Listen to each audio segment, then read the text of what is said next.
ಇಲ್ಲೊಬ್ರು ಸ್ವಾಮಿಗಳು ಹಾಗೆ ಸುಮ್ಮನೆ ಎತ್ತಗೋ ನೋಡ್ಕೊಂಡು ನಡ್ಕೊಂಡು ಬರೋ ಥರ ಮಾಡ್ತಿದ್ರು.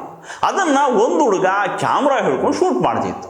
ಯಾರಿದು ಆರ್ಟಿಸ್ಟು, ಸ್ಮಾರ್ಟ್ ಆಗೋರಲ್ಲ, ಕಾವಿ ಡ್ರೆಸ್ಸು ಸಖತ್ತಾಗಿ ಕಾಣ್ತಾರೆ, ಇದೇನು ಶಾರ್ಟ್ ಫಿಲ್ಮ ಫೋಟೋ ಶೂಟಾ ಅಂತ ಕೇಳ್ತಿದ್ರು ಜನ.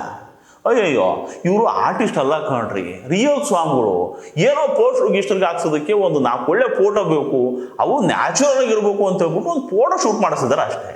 ಈ ಸ್ವಾಮಿಗಳು ಬಂದ್ಬಿಟ್ಟು ಶ್ರೀ ಹುಚ್ಚೇಶ್ವರ ಸ್ವಾಮಿಗಳು ಅಂತ ಬಾಗಲಕೋಟೆ ಜಿಲ್ಲೆನಲ್ಲಿ ಕಮತಗಿ ಕೋಟೆಕಲ್ ಅಂತ ಇದೆ, ಅಲ್ಲಿ ಹೊಳೆ ಹುಚ್ಚೇಶ್ವರ ಮಠ ಅಂತ ಇದೆ. ಇದು ವೀರಶೈವರ ಮಠ, 100 ವರ್ಷಗಳ ಇತಿಹಾಸ ಇರೋ ಮಠ ಕಣ್ರಿ ಇದು.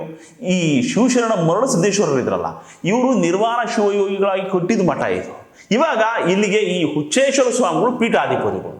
ಈ ಮಠಕ್ಕೆ ಲಕ್ಷಾಂತರ ಭಕ್ತರಿದ್ದಾರೆ, ಮಠದಲ್ಲಿ ಕಾರ್ಯಕ್ರಮಗಳು ನಡೀತಿರ್ತವೆ. ಅದಕ್ಕೆ ಫ್ಲೆಕ್ಸು ಪೋಸ್ಟು ಅಂತ ಮಾಡಿಸಿದಾಗ ಸ್ವಾಮಿಗಳು ಫೋಟೋ ಹಾಕ್ಸೋದು ಬೇಡವಾ, ಆ ಫೋಟೋದಲ್ಲಿ ಸ್ವಾಮಿಗಳು ಚೆನ್ನಾಗಿ ಕಾಣೋದು ಬೇಡವಾ, ಅದಕ್ಕೆ ಒಂದು ಫೋಟೋ ಶೂಟ್ ಮಾಡಿದ್ರೆ ಏನು ತಪ್ಪು ಹೇಳಿ? ಇಷ್ಟಕ್ಕೆ ಜನ ಅಷ್ಟುದ್ದ ಮಾತಾಡ್ತಿದ್ದಾರೆ ಕಣ್ರಿ. ಸ್ವಾಮಿಗಳು ಅಂದರೆ ಸರ್ವಸಂಗ ಪರಿತ್ಯಾಗಿಗಳು, ಬಿದ್ದು ಹೋಗೋ ದೇಹಕ್ಕಿಂತ ಎದ್ದು ಹೋಗೋ ಆತ್ಮಕ್ಕೆ ಪ್ರಾಶಸ್ತ್ಯ ಕೊಡೋರು, ಹೊರಗಿನ ನೋಟ ಶೂನ್ಯ ಅಂತ ಹೇಳ್ಬಿಟ್ಟು ಅಂತರಂಗ ಶುದ್ಧಿಗೆ ಮಾನ್ಯತೆ ಕೊಡೋರಲ್ವಾ ಶಿವಶರಣರು. ಇದನ್ನೆಲ್ಲ ಪ್ರತಿಪಾದಿಸಿದ್ದು. ಅಂಥದ್ರಲ್ಲಿ ಈ ಸ್ವಾಮಿಗಳಿಗೆ ಯಾಕೆ ಬೇಕು ಈ ಶೋ ಕೊಡೋ ಶೋಕಿ ಅಂತಿದಾರಪ್ಪ ಜನ. ಇವಾಗಿನ ಯಾವ ಸ್ವಾಮಿಗಳು ಶಿವಶರಣರ ಪಾಲಿಸಿಗಳನ್ನ ಪಾಲಿಸಿದ್ದಾರೆ ಅಣ್ರಪ್ಪ.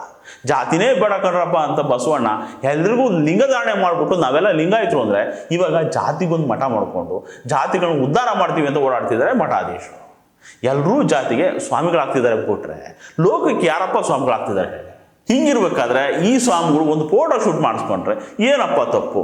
ಮಾಡಿಸ್ಕೊಳ್ಳಿ ಬಿಡಿ. ಸ್ವಾಮಿಗಳು ಕಲ್ಲತುಲಾಗಿರ್ಬೇಕಲ್ವ, ಸ್ಥಾವರ ಕಳುಗುಂಟು ಜಂಗಮಕ್ಕಿಲ್ಲ.